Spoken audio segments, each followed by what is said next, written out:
Ito po ang ating beef tapa na nakaprepare na po ang ating pagkain. Yan guys, ilalagay na lang namin sa plato na may kasamang itlog and rice. Yan guys, pasensya na po, magulo kami po dyan area na yan. Kasi Dahil dyan, masikip. dito tayo, maluwang. Yan guys. Nagsiksikan kayo sa masikip.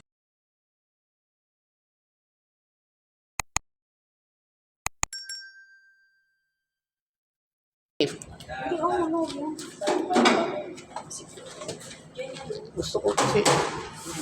Yan, oh. Papunta yan doon, magantay ka lang. Unti-unti doon.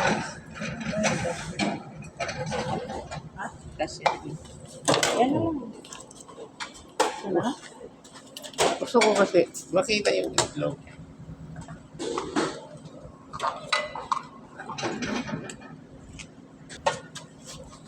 Magalaw. Siguro kasi magal. Hindi. Hindi.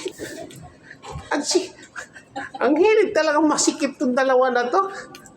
Siyempre, para sabihin birds. Mandali mo. Doon ka mag-picture. Maganda yan mamaya pag nakailira na lahat. tapos yan, kasi pagkasalita na naman. Doon ka, bro. Sana ko. Doon. Hello mga ka-viewers, pasensya na po dahil magulo kami kung saan tayo mag-start. Yan guys, ito po ang ating pagkain. Beef tapa na may kasamang itlog and fried rice po.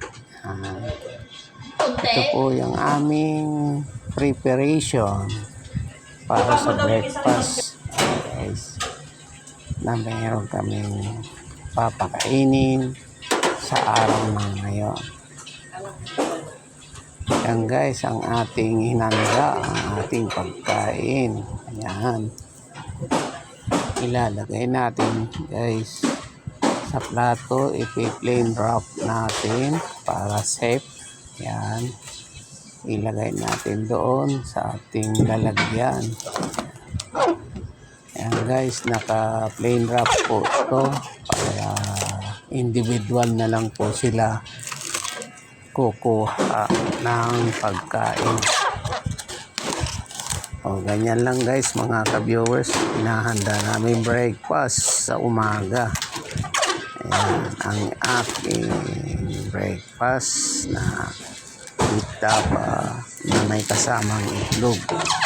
Naka-plain wrap na po ito. Isa-isa. Ayan. So mga ka-viewers, paki-subscribe aking channel Ramdag 29. Magandang umaga po sa ating lahat. Ito na po ang ating naka-prepare ang ating pagkain. Dadalhin ko na po doon para sila na ay kukuha po ang ating pagkain. Yan guys, ang ating naka-prepare, ang ating breakfast. Yan, ang breakfast po ay beef tapa and isang sun side up and fried rice. Yan po. Subscribe aking channel, Ramdag 29.